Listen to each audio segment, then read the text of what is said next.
rencontre son maître il y a 5 ans et ils partagent à ce moment-là, ensemble, de belles envies de pluralité et d'harmonie à plusieurs. Oh.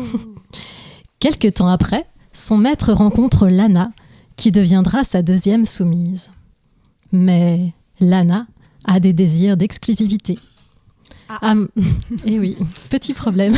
Les problèmes commencent. Amoureuse de son maître, elle vit alors sa relation polyamoureuse ponctuée d'une jalousie croissante. Et ses comportements se répercutent de façon assez négative, année après année, sur Hélène. Passons les multiples rebondissements dignes des plus grandes séries, comme Amour, gloire et beauté, pour aller droit au climax des épopées de ce trio. 5 ans plus tard, Hélène et son maître découvrent par le plus grand des hasards, car le monde est petit, que Lana vit une relation parallèle depuis plusieurs mois avec un deuxième maître. Mais ce n'est pas tout. Ils apprennent aussi que Lana ne met pas de préservatif avec cet homme. Oui, mais ce n'est pas tout. Ils apprennent aussi que cet homme ne se protège pas lui-même avec plusieurs autres femmes. Je quitte cette émission, je ne peux pas. Non, on peut pas, pardon. Protégez-vous, surtout protégez-vous, c'est important. Non, mais là, ça sera tout. Là, ça sera tout, vous inquiétez pas. Mais je voilà. vous rappelle qu'on est le 1er décembre. Pardon. Oui, c'est vrai. Mais justement. Voilà la belle brochette polyamoureuse que je vous présente ce soir.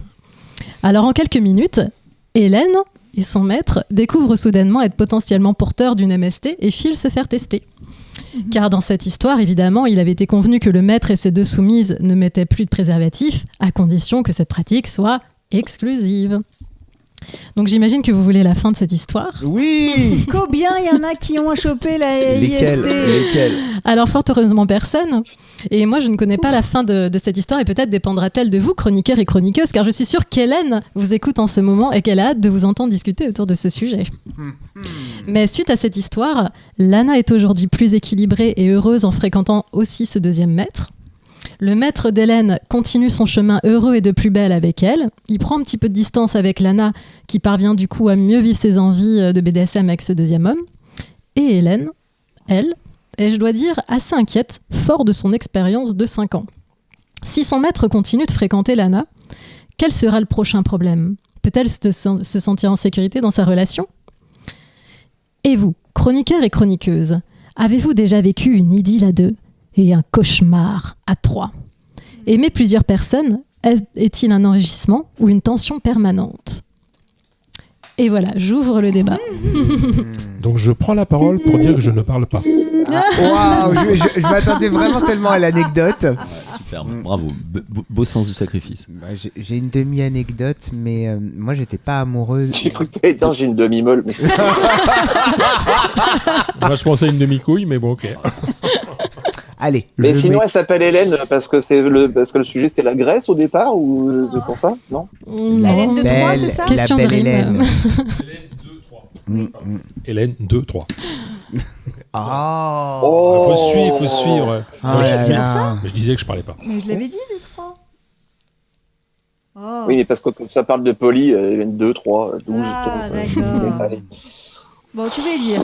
Je voulais dire un truc peut-être un peu romantique. On coupera au montage. Ou pas. Non, bah ça c'est sûr que ça va pas être coupé. Comme ma bite. Courage Solène, on va y arriver à répondre à ta question. Oui, surtout que qu'est-ce que je vais dire? C'est pas si important que ça. Oui, j'ai prévenu. En fait, le truc c'est que je suis tombé amoureux d'un mec qui ne m'aimait pas. Et c'est la première fois que ça m'arrivait, pas qu'il m'aimait pas, mais que je me suis dit, bah c'est pas grave. Je lui ai dit, ce n'est pas grave. J'ai pas besoin que tu m'aimes. Je t'aime tellement que je vais t'aimer pour 2. Il a rien à faire, juste il sait que je suis lié d'amour pour lui et avec lui. Et ça dure que plusieurs mois. Il est très respectueux de ma personne et il me laisse pas espérer autre chose. Donc c'est moi avec moi qui décide de ça. Ce qui devait arriver arriva. Il rencontre quelqu'un. Et ce type, c'est l'allégorie de moi en plus jeune, plus riche, plus intelligent. C'était monstrueux pour mon ego. Je me suis suicidé psychologiquement plusieurs fois. Et en fait, bizarrement, ma réaction, ça a été... d'abord, eux m'ont inclus dans leur relation, c'est-à-dire sans sexualité ou quoi que ce soit, mais l'autre ne s'est pas senti en danger d'un espèce de mec, moi, complètement fou, qui aime une personne alors que l'autre ne l'aime pas, enfin voilà, mais j'étais vraiment accueilli au sein de ce couple. Et moi, quelque part, bon, ils n'avaient pas besoin de ça, ou de moi, mais j'ai, entre guillemets, béni cette relation parce que ce que j'avais à lui offrir, moi, Sébastien, était moins bien que ce qu'il avait réussi à trouver. Parce que lui, il pensait. Après, c'est moi qui le pensais. Oui, lui, il était amoureux de l'autre, par contre, oui, c'est ça. c'est tout. Oui, mais t'es pas forcément moins bien, t'es différent. Alors, ça, c'était mon jugement personnel sur. Bien sûr. À ce moment-là, honnêtement, je l'ai pas vécu comme une espèce de truc sous quoi que ce soit. C'était juste que j'avais un jugement neutre et je trouvais que, j'étais assez cohérent avec ça. Je me suis dit, ouais, bah non, j'aurais pas envie qu'il le quitte. Pour moi, je veux bien qu'il m'aime tout court. Là, il n'y a pas de problème. Mais s'il devait, pour aller vers moi, le quitter, je ne serais pas d'accord. C'est en ça que j'acceptais cette situation-là.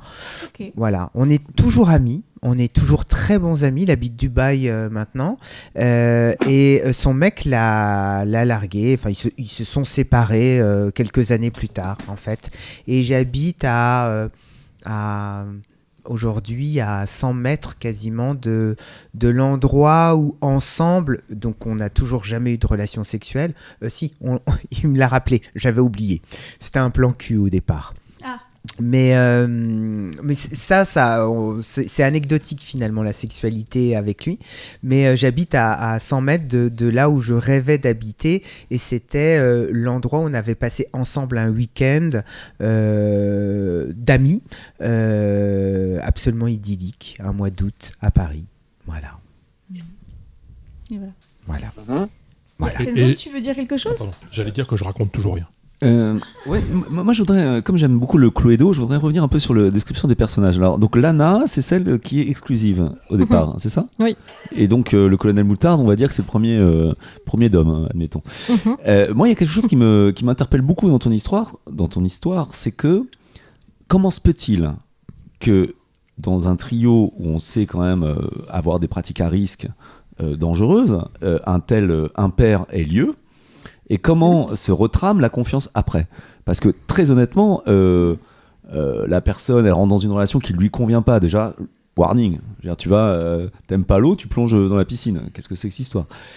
Ensuite, voilà, il y a cette trahison, donc il y aurait certainement des ressorts psychologiques à déployer, mais qui, de base, devrait ruiner n'importe quelle relation polyamoureuse. Moi, j'ai fait partie de plusieurs polycules, comme on les appelle aujourd'hui. Et honnêtement, le fait d'avoir une confiance mutuelle sur des fondamentaux, tu peux pas déroger, quoi. Enfin, après, on peut faire des erreurs, avoir des moments difficiles, tout ce qu'on veut, d'accord. Mais c'est quand même la base, quoi. Donc, moi, ça me paraît un petit peu... déjà, pour moi, c'est même pas de la pluralité, c'est plutôt du multirelationnel. Et en plus, il y a que 3 personnes. Donc, pour moi, pluralité, c'est plus de personnes. C'est pas pour critiquer. Moi, je voyais que ça allait faire des gangbangs ou faire des orgies. J'aurais pu en parler, mais pas, tu vas y venir. Non, pas ce soir, mais d'accord, ok. C'est vrai que pour moi, je parlais de pluralité dans les clubs, quoi, en fait, genre ponctuel. Revenons sur le sujet. Grave. Oui, enfin, il y a 2 questions. Mais en tout cas, comment se peut-il qu'une telle trahison ait lieu sans que le trio explose ? C'est ça qui m'intéresse. Alors, je pense que de ce que je sais de cette histoire, c'est que justement, en fait, donc le premier maître donc, a décidé suite à ça de remettre des préservatifs avec Lana. Il a décidé donc de continuer, Hélène et le maître ont décidé de continuer à avoir des rapports sans préservatif suite à ça, sauf que du coup Hélène, elle a du mal à retrouver confiance parce que en fait c'est pas son maître qui l'a directement trahi, c'est une tierce personne, mais elle se sent quand même trahie par son maître quelque part. Ouais, c'est légitime parce que quelque part son maître il aurait pu... Il y a Lorraine, je crois, qui veut dire quelque chose. Lorraine. Bah oui, justement, c'était pour rebondir sur ce que disait Senzo, parce que je pense un peu le même truc, dans le sens où on parle de relations BDSM, d'accord, et du coup de la confiance qui va avec et tout ce qui s'ensuit dans nos pratiques, le consentement, machin, voilà. Et là, on apprend que tromperie, donc déjà grosse tromperie quand même, Mise en un danger. problème de consentement. Un problème de consentement justement sur la sexualité, de zéro protection, de tout ça machin. Tu te dis mais déjà le BDSM déjà c'est pas ça. Et c'est là que je rejoins Senzo, c'est on fait quoi de la confiance dans l'histoire, enfin, et tu dis que Hélène n'arrive pas à faire confiance, mais déjà en fait, si je suis Hélène, déjà je pars en courant en fait. Alors, Et je te pète la gueule au passage, mais voilà, mais c'est un truc de dingue, c'est un mauvais scénario d'un mauvais film, pas produit par qui que ce soit d'ailleurs. Ouais. Alors je vais me faire l'avocat du diable de ce que j'ai compris. Hein. Pour changer. Pour changer, bah oui, je suis un ange. De ce que j'ai compris, c'est que donc Hélène, la première soumise, est en relation avec un premier maître. Qui est en relation avec Lana, la deuxième soumise, qui elle-même est en relation avec un deuxième maître. Après, voilà. Et c'est Lana qui met pas de préservatif avec le deuxième maître. Donc c'est le premier maître qui a été trahi par Lana. Donc, peut-être que la première soumise peut faire confiance à son maître parce que lui, il a été trompé par la deuxième soumise. Alors après, on peut lui reprocher au premier maître d'avoir été naïf, idiot, de ne pas avoir checké ou je ne sais trop quoi, mais voilà, la trahison, de ce que j'ai compris, tu me dis si je me trompe, Solène, la trahison est la liée de Lana, la deuxième soumise, vers le premier maître. De toute façon, comment tu veux checker ce genre de truc à part de temps en temps aller se faire tester et d'ailleurs, ce qui est toujours bien d'ailleurs. Donc non, voilà, je comprends. Surtout dans les trucs polyvidule, machin, prout, voilà. Ouais, voilà. Bah moi je pourrais. Vas-y. Mais sinon, voilà, à part aller se faire tester régulièrement quand tu es dans des bails polis.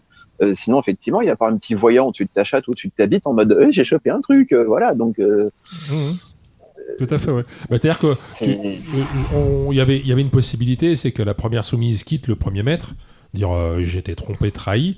Et moi, je vois une autre configuration qui serait possible, c'est que la première soumise et le premier maître disent on a été tous les deux trahis. Il faudra peut-être qu'on fasse plus gaffe. Voilà. Moi, je serais la première soumise. Je dirais au maître, éjectez Lana et vous a trahi. Elle ne mérite pas de rester là. Ou je ne sais trop quoi, mais bon, c'est facile à dire derrière un micro. Hein. Voilà. Après coup, oui. Ouais, non, mais c'est comme ça que je vois l'histoire. Ou même le premier maître devrait arrêter la relation avec Lana, en fait, puisqu'elle l'a parce que Lana a trahi, en fait. Et que pour restaurer la confiance, c'est compliqué. Et que là, on a eu de la chance, il n'y a pas eu de maladie grave. Mais il y aurait pu avoir des maladies graves qui auraient pu se passer quand même. Hein. Qui sont... Tout à fait, ouais. Mais et on parle de mensonges et de... Oui, aussi. On parle de mise en danger de la santé. De tromperie dans le sens littéral du dictionnaire. De tromperie... De Lana envers le deuxième maître. Le premier maître. Pardon, hein, mais ceci dit, je suis mâchieuse. Hein, mais... Non, mais t'as raison. Moi, j'ai quand même une hypothèse à vous soumettre concernant le comportement de Lana. Parce que c'est assez typique. Je m'explique. La deuxième soumise. Donc la deuxième soumise arrive avec une demande insatisfaisable, enfin non compatible avec la situation. Une exclusivité avec un maître, et donc elle ne va pas obtenir ça. De cela, à partir de là, elle ne va pas s'asseoir pour autant sur elle-même, et donc elle s'estime légitime pour aller voir un deuxième maître. Parce qu'elle est entre guillemets lésée, c'est voilà, ça ? Parce que non, mais c'est une explication. Non, mais ça peut se tenir logiquement. Mais... Et voyons un deuxième maître, ce deuxième maître est peut-être un maître pas du tout qualifié et qui lui impose des rapports, ou alors peut-être qu'elle y fait pas gaffe parce qu'elle est dans le déni quelque part de cette deuxième relation. Tu vois, il y a un truc qui est pas clair. Alors, parce que c'est vraiment des comportements typiques, des prises de risques qui ont été étudiées dans plein de situations. Et moi, ça me fait penser à des études que j'ai lues là-dessus avec des gens, tu vois, c'est comme s'ils raisonnaient plus pareil dans un autre cadre. Tu vois, c'est en fait des trucs de base. Quoi. C'est comme tu sautes par la fenêtre, tu tombes, tu meurs. Quoi. Mais tu vois, là, à un moment donné, tu sautes par la fenêtre, tu vas voler. Il n'y a pas de problème. C'est le déni. Il y a quelque chose d'autre chose. Bon, alors après, je ne veux pas rentrer dans les explications, mais tu posais une question importante sur laquelle je veux revenir, c'est est-ce que ce genre de configuration dure dans le temps ? Moi, d'expérience, alors il y a plein de choses possibles, mais moi je trouve que les relations multilatérales, constellations, polycules, c'est des alignements un petit peu de planètes qui sont souvent... relativement fort et qui dure sur des cycles de 1 à 3 ans. de ce que j'ai observé. Mais après, c'est une généralité d'astrologue. 1-3 ans, c'est souvent les durées des relations de manière générale. Hein. L'amour dure 3 ans, hein, donc désolé. Je te remercie. Oui, mais alors tu prends ça, tu multiplies par le nombre de personnes et en fait tu t'aperçois que les séquences de coordination. Mais ce qui paraît logique. C'est paraît logique. Et en fait, il faut surtout, parce qu'on a tendance, nous dans le BDSM, j'en ai fait les frais, à installer des grandes relations, des contrats, des promesses, des mariages. Je me suis non marié 3 fois. Enfin, c'est des trucs magnifiques. Le non mariage, je vous conseille la cérémonie. T'as non divorcé aussi ? Ah oui, alors non, parce que tu peux pas non divorcer quand t'es non marié. Ça coûte moins cher. Vous connaissez pas le non mariage ? Ah bah je vous raconterai ça peut-être une autre fois. C'est économique. C'est très intéressant. En fait, c'est un truc de rad, pardon. Et en plus, tu peux être poly non marié. Moi, j'ai 3 non mariés, tu vois. Pas Donc mal. c'est un truc de what the fuck total. Ah Et ouais. du coup, est-ce que tu fais des polis non-enfants ? Ah oui. Très poli l'enfant, très bien éduqué le non-enfant. Bon, je pars en live là. Parce que Vas-y, enchaîne. Pardon. Il s'agit d'être conscient qu'on aura beau mettre toutes les garanties du monde, et voilà, on est évolutif, nos besoins varient, c'est des explorations, et là, vraiment il y a des gens qui sont stabilisés, mais c'est quand même un peu exceptionnel à mon avis. Et alors moi, je prends toujours pas la parole. D'accord. Je veux juste interroger Chloé. Est-ce que tu as vécu une relation à 3 avec un de tes maîtres ? Oui. Et comment ça s'est passé, terminé ? Qu'est-ce qui s'est passé avec l'autre soumise ? Je ne parle pas. Alors nous, il n'y a pas eu de tromperie entre guillemets. Solène demandait des relations à 3 qui se Alors passent mal. par contre, en fait, elle était jalouse aussi, mais en fait, c'était l'inverse. C'est l'autre soumise, elle était déjà avec son maître. Son maître lui demandait d'aller chercher une autre soumise. Elle m'a trouvée, mais elle était un peu jalouse, en fait. Mais justement, ça devait censé guérir sa jalousie, le fait que j'arrive, en fait. Et, La nouvelle arrive. Voilà. Et donc, il y a des moments où elle a fait des crises de jalousie. Et puis, un jour, elle est partie encore plus en vrille que les autres fois. Et là, c'est le maître qui a décidé d'arrêter la relation parce que, justement, elle était trop partie en vrille, en fait. Voilà. Mais en effet, ça a duré quelques mois. Mais ça a été des... Mais c'est comme ça que j'ai commencé le BDSM et tout. Moi, j'ai tout commencé tout en même temps. Quoi. Ouais. Poly, BDSM, relations avec des femmes, que j'avais jamais fait. Enfin, j'ai tout découvert en 6 mois, quoi. Festival. Et donc, toujours, je prends pas la parole, je raconte pas d'anecdotes. Non. J'ai connu un dominant qui est en relation avec une soumise et qui a eu une deuxième relation avec une autre soumise qui, au départ, la deuxième soumise a dit « Mais moi, je suis monogame. » Bah, c'est le même cas de figure que... Voilà, je suis monogame, mais je vais accepter. Et là, ce qui s'est passé, c'est que la deuxième soumise monogame a essayé d'éjecter la première. Ah oui, la Mais concurrence. elle a raté. Ouf. Mais c'est pas moi. Mais c'est quand même chiant. Oui, mais elle a raté parce que je l'ai démasqué tout de suite. Elle a voulu réorganiser son frigo. Ah, indice. Ça, c'est pas un truc de soumise, ça c'est un truc de personnes qui veulent prendre le pouvoir. C'est un truc du Cluedo, ça, je reconnais. Voilà. Donc oui, en effet, il faut faire attention un peu peut-être aux autres personnes qui se mettent dans le polycule. Mais d'ailleurs, Senzo, je crois que tu avais déjà réfléchi un petit peu à ça, à qui tu acceptes ou pas dans le polycule, les métamours et tout ça. Si je me souviens bien, tu avais réfléchi à ça. Oui, j'avais proposé un kit de check de la personne. De vetting, quoi, entre guillemets. Ouais, de vetting qui concernait en gros 5 points. Hein. C'est est-ce que la personne est assez intelligente, parce que si tu expliques A plus B égale Z, ça va être compliqué. Donc enfin, il y a une logique. Hein. Est-ce qu'elle a du cœur, parce que la générosité c'est important, qu'on est à plusieurs. Hein. Et est-ce qu'elle a un alignement moral, donc une éthique. Hein. Est-ce qu'elle fait attention, parce qu'il y a des gens ils sont un peu profiteurs et puis ils n'ont pas trop de préoccupations morales. Et il y avait le fait aussi, est-ce qu'elle est en communication avec elle-même, parce qu'il y a beaucoup de personnes qui communiquent pas très bien avec eux-mêmes. Genre qui n'ont pas conscience qui sont pas reliés à eux-mêmes, tu vois. C'est-à-dire ils n'ont pas de communication interne. Et donc du coup, en fait, ils passent par les autres pour communiquer avec eux-mêmes. Ouais. Et moi, j'ai vu ça beaucoup. Et donc moi, ça, c'est les profils. Alors, tu vois. Ouais, c'est hyper intéressant. Tu captes Qu'est-ce pas. que t'es intelligent. Non, c'est vrai, je le pense. Je le pense. Je me suis posé des questions pratiques, concrètes, à pas vouloir faire souffrir des gens en faisant des choses chouettes. Et à un moment donné, je me suis juste dit, mais c'est comme mon amitié, c'est comme l'amour, c'est la confiance. À qui je veux. Alors après, tu peux pas tout deviner. Je veux dire, j'ai pas un test, un psychotest et tout. Non, mais qu'est-ce que moi, voilà, qu'est-ce qui est important pour moi. J'ai le cœur, l'esprit, l'alignement, et voilà. Ah, il y a Lorraine qui lève la main. Vas-y, Lorraine. Ouais, non, parce que tu dis tu checkes l'intelligence, mais ça veut dire que les monogames sont cons comme des balais. Alors, non. Je n'ai pas d'a priori là-dessus, mais je veux dire, tu vois, quand tu as un désaccord et que tu as une discussion, et en fait, la personne, ou toi, enfin, si l'un des deux ne raisonne pas logiquement, ça peut arriver à des trucs. Tu as fait ça une fois, donc tu le referas 12 fois. Non, attends, là c'est un coup. Alors, tu vois, il y a des problèmes de débrief. En fait, on va débriefer, on va tout le temps rencontrer des problèmes. En fait, peut-être ce que veut dire Senzo, c'est que, en fait, dans le poli, on va dire, c'est tu multiplies les bonheurs, mais tu multiplies aussi les problèmes. Tout est multiplié. Les emmerdes. Pour pas dire les emmerdes. Et ce qui fait que, en effet, comme tout est multiplié, en effet, tu as intérêt à ce que la personne, c'est quand même plus simple si tu peux faire appel à son esprit quand même. Parce que si tu fais appel que à ses émotions, vu que tout est multiplié, les bonnes comme les mauvaises émotions, les agréables et comme les désagréables plutôt, pardon. C'est vrai que oui, c'est peut-être plus simple de parler avec quelqu'un avec qui au moins on a peut-être à peu près la même logique peut-être, ou les mêmes valeurs peut-être. Et dernier point, moi quand je commence une relation, je dis on démarre une relation.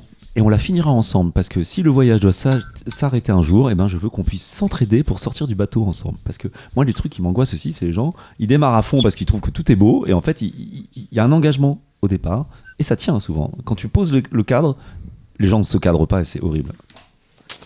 Voilà. Dis donc, chapeau. Je sais pas c'était si on a répondu intéressant. à la question. Franchement, c'était hyper intéressant. On peut le dire. Non, en fait, on recommence. Solène, c'était vraiment très intéressant.